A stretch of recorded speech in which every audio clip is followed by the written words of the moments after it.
लोक ऐसना कीनी कही के मति इन कृतन।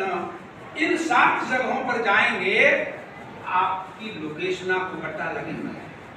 विशाले मंत्रालय वाले हिसाले जाइएगा तो आप यशस्वी नहीं हो सकते हैं, चाहे आप कुछ हो जाइए।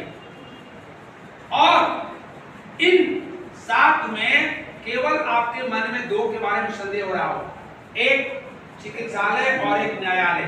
मैं 2 मिनट में आपके देश में कभी मिशन हुआ करता था, मिशन सेवा संकल्प। इसलिए लोग डॉक्टर बनते थे कि वो दुखी मानवता के दुख को दूर कर सकें। Today and please note it down, when mission becomes profession it is very very dangerous. आज डॉक्टर की नजर आपसे नफ्स पर कम और आपकी जेब पर। प्रार्थना कीजिए, उपनिषद का वाक्य है, जीवेत शरदम शतम। ओम सहना भवतु सहनौ भुनक्तु सह वीर्यं करवावहै तेजस्विनावधीतमस्तु। आप सभी परांगत लोकतंत्र का तीसरा स्तंभ है और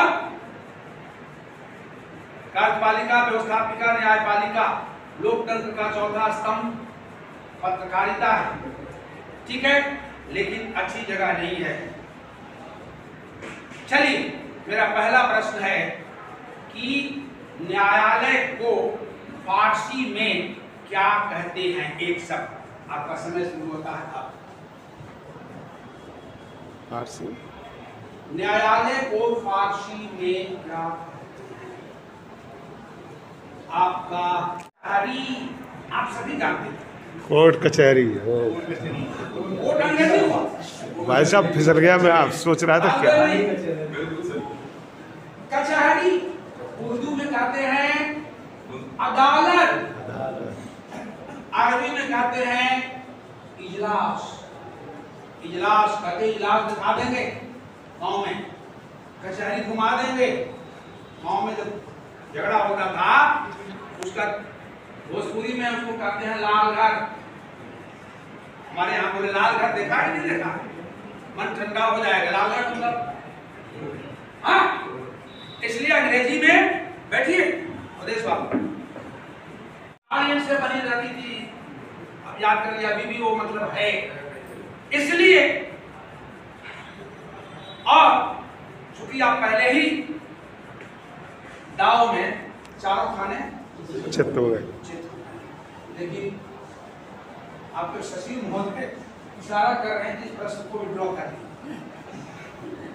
बड़े ताली जाते हैं, झुकने माथा पकड़ते हैं। ये प्रश्न विड्रॉ हो गया प्रबंधक साहब के इशारे पर, तो आपकी सांस चले शायद आज किसका। अब मैं विड्रॉ नहीं करूँगा। वैसे छोटेलाल जी कह रहे हैं कि प्रश्न और विड्रॉ कीजिए, वो भी आपके फेवर में ही है। और उनके साथ जो आए हैं अवधेश जी, वो भी ज्यादा यही कर रहे हैं।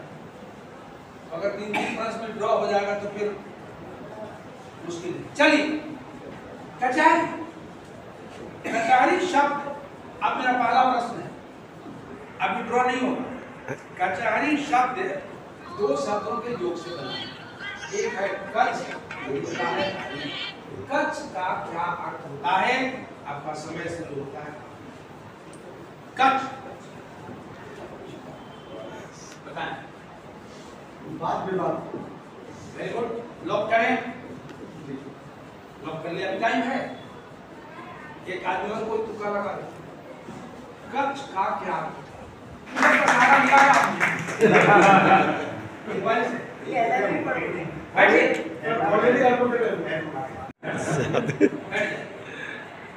लगता है कि 1 लाख पुरस्कार आप जीतेंगे 4 कदम, लेकिन अगर एक भी गलत हुआ तो जय हिंद होगा। क्लियर? वहीं गिर गए। कच्छ का अर्थ होता है बाघ। हरी शब्द के 10 अर्थ होते हैं। हरी माने बंदर, हरी माने शेर, हरी माने सांप, हरी माने मेढक, हरी माने भगवान, हरी माने हरण करना। हरण करना तो जहां मुवक्कल की बाल की खाल तक उस जगह का नाम कचहरी। इसीलिए कविता लिखी हिंदी के पाठक ने कि भले डांट बीवी की घर में तू खाना। मैं ऐसी चिंतित मत होइए, सभी खाते हैं, सीरियस हो। भले डांट बीवी की घर में तू खाना, मगर मेरे बेटे कचहरी न जाना, कचहरी न जाना। क्यों? कचहरी का पानी जहर से भरा, कचहरी के नल पर मुवक्किल मरा, कचहरी में सच की बड़ी पुलिस है। भला आदमी देखो कैसे फंसा है, कचहरी को बेवा का तन देती है, कहां से खुलेगा बटन देती है। इसलिए वेश्यालय, मदिरालय, जुआलय, हिंसालय, चिकित्सालय, न्यायालय और नरकालय से निमंत्रण भी मिले, not go there, even if have been duly invited from all these 7 places। और इन 7 में 4 जगहें महाराज परीक्षित ने कलयुग को दे दी थी। जब महाराज परीक्षित हस्तिनापुर के राजा थे और कलयुग उनकी सीमा में प्रवेश कर रहा था, सिपाहियों ने पकड़ कहा महाराज परीक्षित का राज्य है, यहाँ आपका प्रवेश वर्जित है। और कलयुग पकड़ करके हस्तिनापुर दरबार में लाया गया। महाराज परीक्षित ने पूछा तुम्हारी हिम्मत कैसे हुई? कहा महाराज मैंने सुना था बड़े दयालु हैं, कृपालु हैं, उदार हैं, तो क्या आपके इस राज्य में नालायकों के लिए कोई जगह नहीं है? और यदि नालायकों के लिए आपके राज्य में कोई जगह नहीं है तो आपकी उदारता, महानता, सहिष्णुता किस? महाराज परीक्षित को दया गई और उन्होंने कहा जा रह लेना। कलयुग ने जगह मांगी थी, महाराज परीक्षित ने श्रीमद् भागवत महापुराण कह दिया कि जा रह लेना। वेश्यालय में, मदिरालय में, जुआलय में और हिंसालय में 4 places have been given by Parikshit.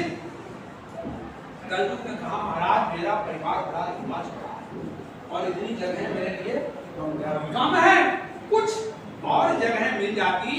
हमारा परीक्षित को दया आ गई तो कह दिया जा सोने में भी पूरा देना।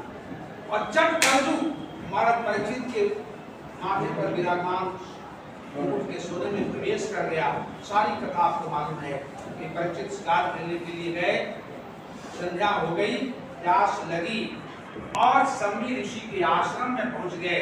जलम देही की याचना की, ध्यान मग्न मुनि महाराज परीक्षित की आवाज सुन नहीं सके और परीक्षित ने मरे हुए सर्प उनके गले में डाल दिया। सम्मी ऋषि का बेटा श्रृंगी ऋषि नदी में स्नान कर रहा था।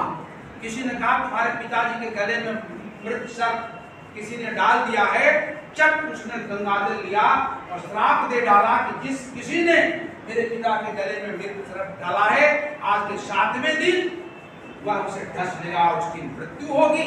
महाराज परीक्षित जब हस्तिनापुर लौटे और जैसे ही मुकुट उतार करके रखा, सहसा उन्हें अपनी गलती का एहसास हुआ, अपनी गलती का एहसास हुआ, पश्चाताप हुआ।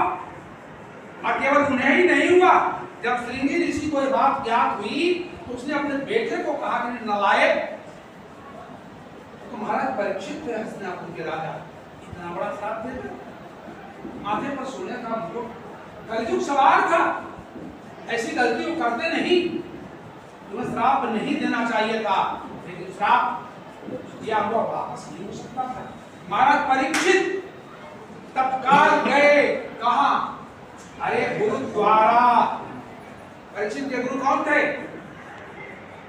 ये बताना पड़ेगा, बोलिए महजी। जय हिंद। सुखदेव मुनि, 7 दिन का भागवत किसने सुना है? सुखदेव मुनि ने। वही गुरु थे। तत्काल गए, क्योंकि गुरु समस्या नहीं समाधान होते हैं। और परीक्षित ही नहीं गए, बल्कि ये भारत जो है वो कृषि प्रधान देश के साथ साथ कृषि प्रधान देश है। जब जब राज दरबार पर संकट आया, समाधान अरे गुरुद्वारा में मिला। दशरथ की संतान थे, कहाँ गए? गृह गए तुरंत महिपाला अभिनय की सारी पंक्तियों मैं छोड़ रहा हूँ क्योंकि मेरे पास समय नहीं है। और तब भृगु ऋषि ने यज्ञ करा, रघुकुल के को छोड़ दीजिए, रघुकुल के आदि पुरुष महाराज दिलीप संतान की प्राप्ति के लिए वशिष्ठ के आश्रम में गए। पूरी लंबी कहानी है, मैं सबको छोड़ रहा हूँ। महाराज मुझसे बहुत बड़ा अपराध हो गया है और मेरी मृत्यु सुनिश्चित है, तो मरणासन्न व्यक्ति को क्या करना चाहिए आप इसी का निर्देश करें। और संपूर्ण श्रीमद् भागवत महापुराण 12 स्कंद केवल इसी एक प्रश्न के समाधान के लिए कहा गया है कि मरणासन्न व्यक्ति को भगवान का स्मरण करना चाहिए। और गंगा के किनारे बैठ करके साथ ही वो तो कथा हुई, तो सब कहानी भी मैं वही छोड़ नहीं जाना चाहिए, लेकिन 7 जगहों पर बिना बुलाए जाइए। नंबर 1 विद्यालय, वाणी मंत्र की जरूरत नहीं है। विद्यालय का विकसित रूप क्या होगा? विद्यालय का विकसित रूप विद्याधनालय, विद्या का घर नहीं, converted into college and college will develop converted into university. एक ही मिनट हुआ। विद्यालय 1, पुस्तकालय 2, पुस्तकालय बिना बुलाए जाइए। अनाथालय 3, अनुसंधानालय 4, शिक्षकालय, शिक्षकालय मतलब गुरुवालय, गुरु के यहाँ बार बार जाइए, बिना बुलाए जाइए। डांट भी पड़े तो जाइए। 6 देवालय, हमें देवालय करें तो सामुदायिक मंदिर, मस्जिद, गिरजा, गुरुद्वारा सभी का नाम। सूरदास जी मंदिर जा रहे थे सर, एक नौजवान ने पूछा कि कहाँ जा रहे हैं? बोले मंदिर। बोले आपकी तो आँखें नहीं है, मंदिर जाके क्या करेंगे? सूरदास जी ने कहा बेटा मेरी आँखें नहीं, लेकिन जिनके दरबार में जा रहे हैं उनकी बड़ी आँखें हैं, और जब वो देख लेंगे तो फिर किसी को देखने की जरूरत नहीं पड़ेगी। हिंदी के कवि ने कहा कि मृत्यु हर चीज को बेजान बना देती है, हवा हर लहर को तूफान बना देती है, रात के पत्थर को पत्थर न समझ, श्रद्धा पत्थर को भगवान।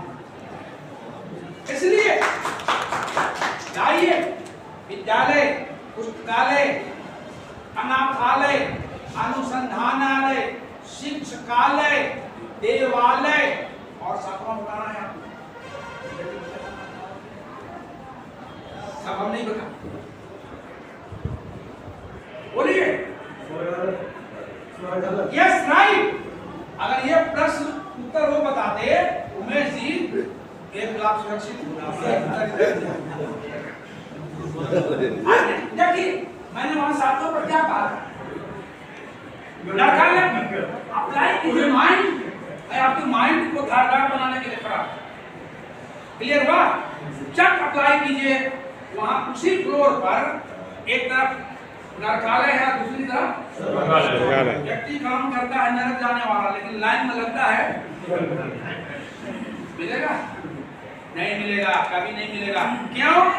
तो मैं बराबर करता हूँ जी कि बोलना सभी को आता है, लेकिन किसी का पद बोलता है, किसी की हैसियत बोलती है, किसी की नियत बोलती है, लेकिन माहेश्वरी जी परमात्मा के समक्ष व्यक्ति का केवल कर्म बोलता है। What you have done, let us speak. इसलिए स्वर्गालय, यही कारण कि मैं कल वहां अनिमंत्रित गया और आज यहाँ तो मुझे विधिवत आपके सचिव ने बुलाया है। मैं आप सबका हार्दिक नमन वंदन। ये भारतीय संस्कृति का तकाजा है कि जब कभी कोई व्यक्ति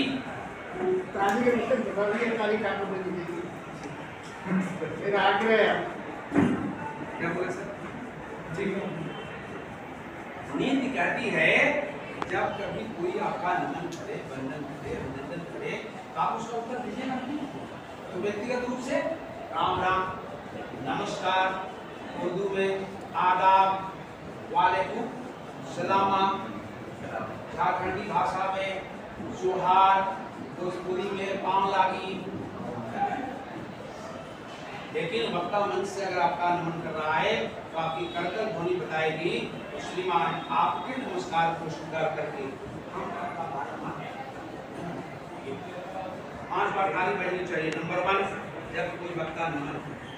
दूसरी बात, जब वक्ता आपकी प्रशंसा करने लगे तो आपके दिल में कुछ होगा ना, उसको फंसा लीजिए। जब तीसरी बार जब वक्ता मंच से आपके दुश्मन की निंदा करने लगे तो आपको खुशी होगी, जो काम हमको करना चाहिए वो हमारे प्रबंधक कर रहे हैं, ये भी पांडे कर रहे हैं। चौथी बात, तब जब वक्ता की बात आपके मन को लगे, वक्ता आपके दिलो दिमाग में करने लगे तो बताइएगा। और 5वीं बार जोर से ताली बजाइएगा जब आप वक्ता को सुनना। क्या सुनना नहीं चाह रहे हमारे गुरु जी कहते थे कितनी महत्वपूर्ण बात हो मत कहना, ये श्रोता उसे ग्रहण करना नहीं, क्योंकि वो बात का अमूल्य है। इसलिए मैं बराबर श्रोताओं के नब्ज पर अब हाथ रखे रहता हूँ, वो कितना लेने की स्थिति में है। जैसे मुझे लगेगा बच्चों को क्या देता नॉलेज की ट्रांसफर है नहीं, तो आज मैं हमारे विद्यालय में बहुमुखी प्रतिभा के धनी, शिक्षा के प्रति समर्पित, गुणों के प्रति समर्पित श्री परम आदरणीय डॉक्टर जगन बहादुर जी पांडे का मैं अब विद्यालय परिवार की उनके हार्दिक अभिनंदन स्वागत करता हूँ। और मुझे आशा है कि वो भविष्य में फिर, अभी तो आज गागर में आपने सागर भर दिया है, पर आगे भविष्य में फिर हमें आपका मार्गदर्शन लाभ